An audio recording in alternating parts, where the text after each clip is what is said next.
Hey y'all, and welcome back to Maker's Journey Workshop. I'm Benjamin Davies, and today we're trying to break the heel on an anvil.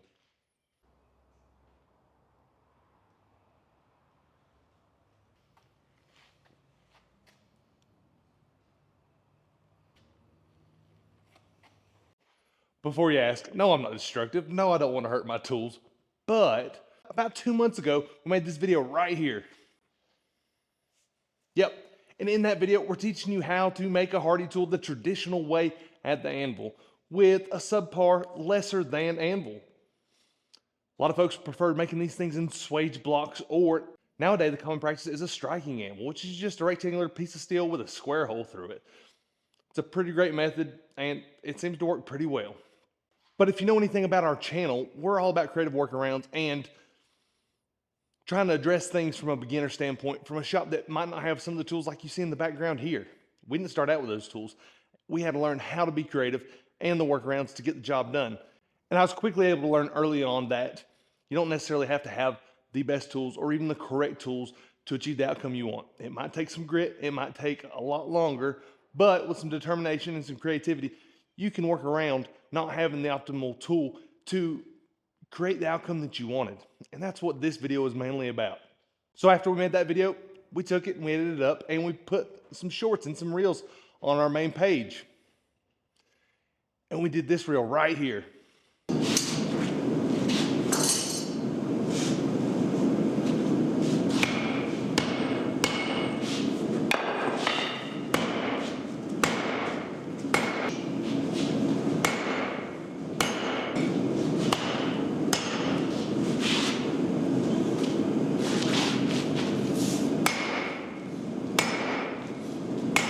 But anyways, that on our Instagram page got about 2.4 million views so far.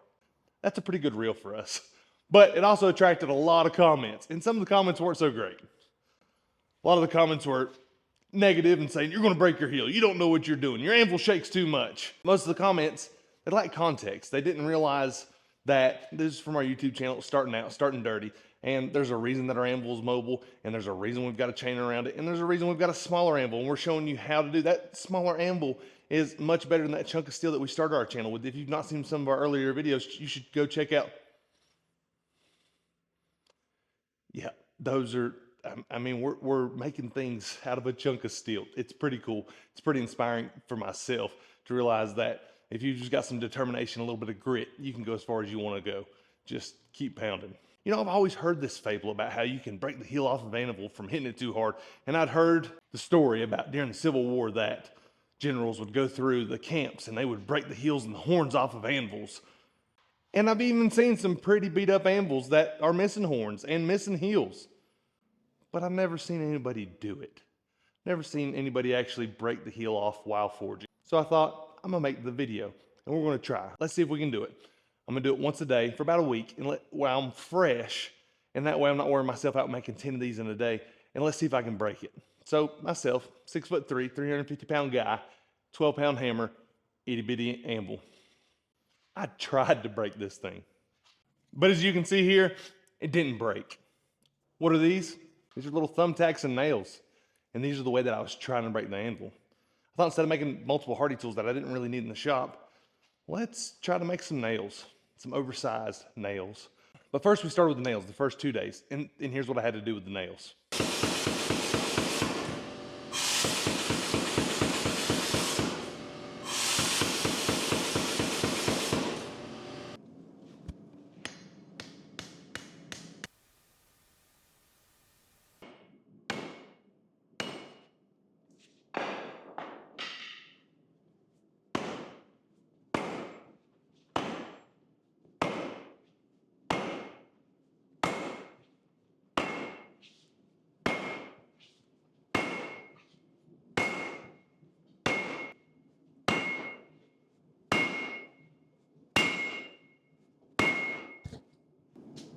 That's day one. Didn't break.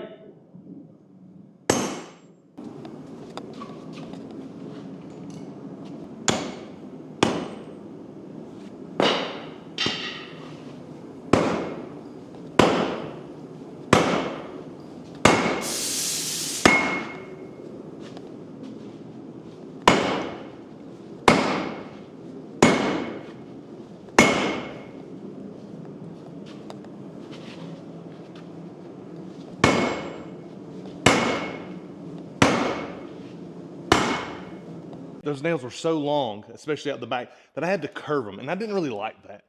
So after day 2, I was like, what if we make some thumbtacks? And so we started making these thumbtacks. Cute little thumbtack.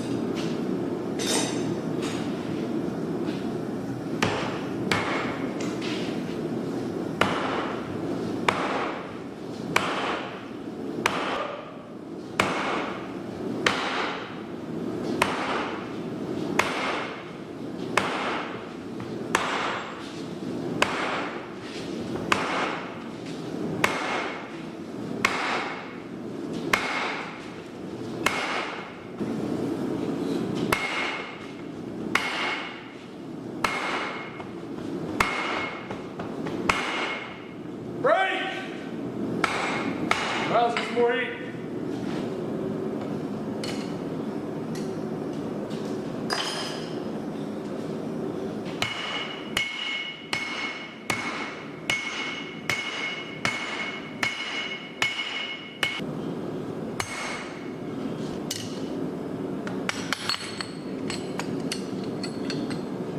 I tried pretty hard on day 4, and I really liked the facets on day 5. And so we left a much thicker head, and that was kind of fun for me. It's kind of cool to see the stress cracks on the side. And even on day 6, I think I was a little tired on this one too because I'm off-centered out the backside. Still nothing. And I'm just wailing away. I mean, I'm not holding anything back at all. And then, day 7, I had some reinforcements.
Number 8.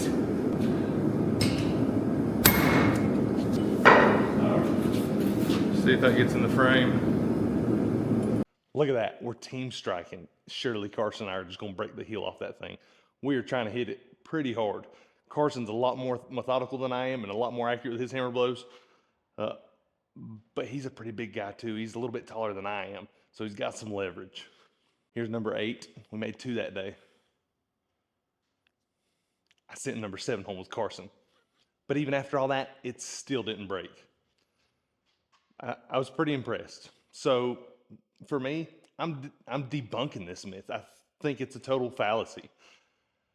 But let's talk a little bit of history and see where all this originated from. Because I've heard the same old fables. It's amazing. You can talk to a smith anywhere else in the country where I'm at, and you hear a lot of the similar stories. They might be told a little bit different, but you kind of hear similar stories. So let me tell you how this fable originated. So there are much beefier anvils that are meant to accommodate this. Your Pettinghaus style, dual horn anvils that are much thicker and robust underneath, especially the heavier ones, are meant for this kind of abuse and can take it and are often used to make hardy tools. However, the old stories that I'm referencing are back during the Civil War. Somebody'd go off, a general would break the heel and the horn off of an anvil.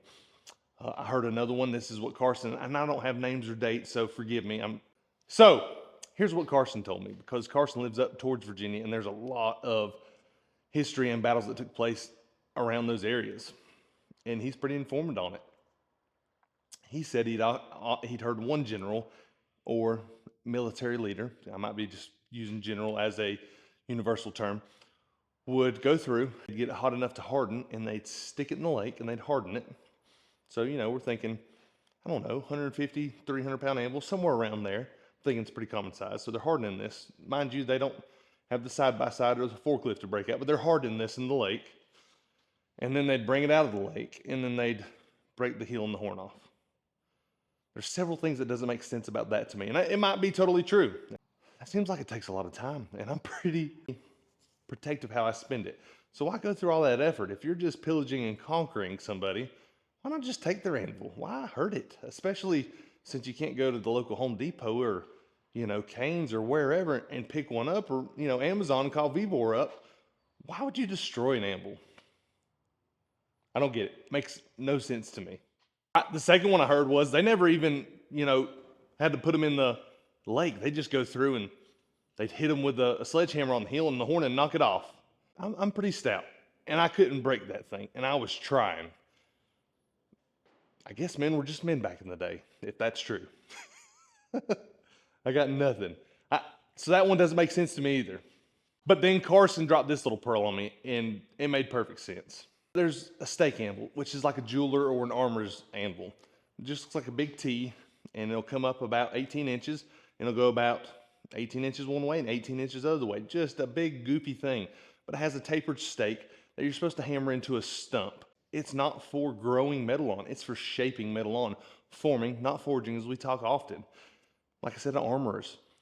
So a common practice there was people would get some of these old stake anvils, and it would have a tapered hardy shank. And they would go through and they would hammer it into these hardy holes of their bigger anvils, and they would break it off. It would shear it off. We talk about that in our punch and drift video about not quenching your metal because it would blow out of sight. It's the same thing here. I'm 100% sure that is the most logical thing that I've heard so far about all these fallacies and fables around breaking heels and hardies off, that if you tried to hammer a tapered shank through there, that it would bust that off. That makes sense to me all day long. But the rest of it, I don't think it's true. If you have video footage, I'd love to see it. I'd appreciate you sharing. I've seen some guys intentionally destructing some cheaper anvils online, but I've not seen somebody breaking one of these off trying to forge a hardy. I think that's like a 90-pound anvil. And I give it what for, and it's still standing. Part of me was a little disappointed because I did want to see me break that anvil off, and that way to give me an excuse to put a different anvil in here. It just never happened. So if you're at home and you're trying to forge hardy tools and you don't want to weld them up, or maybe you don't have a welder, I think the way that we do it in this video right here again, 100% okay. Don't be afraid. Thank y'all so much for watching today, and we'll see y'all tomorrow. Have a great one.